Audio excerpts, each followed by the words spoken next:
ಕಾಡಾನೆಗಳ ದಾಳಿಗೆ ತೋಟ ಬೆಳೆ ನಾಶ, ರೈತರಿಗೆ ಅಪಾರ ನಷ್ಟ. ರೈಲ್ವೆ ಬ್ಯಾರಿಕೇಡ್ ಅಳವಡಿಕೆಗೆ ಒತ್ತಾಯ, ಪರಿಹಾರಕ್ಕೆ ರೈತರ ಆಗ್ರಹ.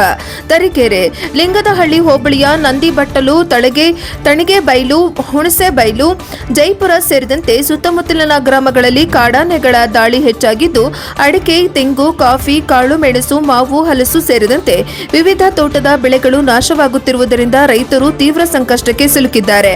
ನಂದಿಬಟ್ಟಲು ಗ್ರಾಮ ಪಂಚಾಯಿತಿ ಮಾಜಿ ಅಧ್ಯಕ್ಷ ಎನ್ಪಿ ಕೃಷ್ಣೇಗೌಡ ಮಾತನಾಡಿ, ಭದ್ರಾ ಅಭಯಾರಣ್ಯದ ತಡಿಗೆಬೈಲು ವಲಯದಲ್ಲಿರುವ ಕಾಡಾನೆಗಳ ಜೊತೆಗೆ ಬೇರೆ ಪ್ರದೇಶಗಳಿಂದ ಹಿಡಿದು ತರಲಾಗುವ ಕಾಡಾನೆಗಳನ್ನು ಸಹ ಇದೇ ಅಭಯಾರಣ್ಯಕ್ಕೆ ಬಿಡಲಾಗುತ್ತಿದೆ.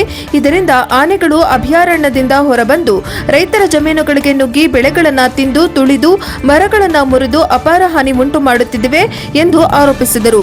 ಈ ಭಾಗದಲ್ಲಿ ಸಣ್ಣ ಹಾಗೂ ಅತಿ ಸಣ್ಣ ರೈತರೇ ಹೆಚ್ಚಾಗಿದ್ದು, ಬ್ಯಾಂಕ್ ಹಾಗೂ ಸಹಕಾರ ಸಂಘಗಳಿಂದ ಸಾಲ ಪಡೆದು ತೋಟಗಳನ್ನು ಬೆಳೆಸಿದ್ದಾರೆ. ಇದೀಗ ಫಸಲು ನೀಡುತ್ತಿರುವ ಬೆಳೆಗಳು ಕಾಡಾನೆಗಳ ದಾಳಿಯಿಂದ ನಾಶವಾಗುತ್ತಿರುವುದರಿಂದ ರೈತರು ಆರ್ಥಿಕ ಸಂಕಷ್ಟಕ್ಕೆ ಸಿಲುಕಿದ್ದಾರೆ ಎಂದು ಅವರು ಹೇಳಿದರು. ಭದ್ರಾ ಅಭಯಾರಣ್ಯದ ಸುತ್ತ ರೈಲ್ವೆ ಬ್ಯಾರಿಕೇಡ್ ಅಳವಡಿಸಿ ಕಾಡು ಪ್ರಾಣಿಗಳ ದಾಳಿಯನ್ನು ಶಾಶ್ವತವಾಗಿ ತಡೆಗಟ್ಟಬೇಕು, ಇಲ್ಲದಿದ್ದರೆ ಅರಣ್ಯ ಇಲಾಖೆಯ ವಿರುದ್ಧ ಉಗ್ರ ಪ್ರತಿಭಟನೆ ನಡೆಸಲಾಗುವುದು ಎಂದು ಎಚ್ಚರಿಕೆ ನೀಡಿದರು.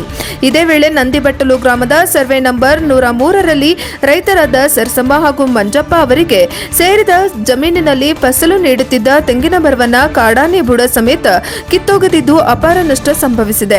ಅರಣ್ಯ ಇಲಾಖೆ ಅಧಿಕಾರಿಗಳು ಸ್ಥಳ ಪರಿಶೀಲನೆ ನಡೆಸಿ ಬೆಳೆ ಹಾನಿಗೆ ಸೂಕ್ತ ಪರಿಹಾರ ನೀಡಬೇಕು ಎಂದು ರೈತರು ಒತ್ತಾಯಿಸಿದ್ದಾರೆ.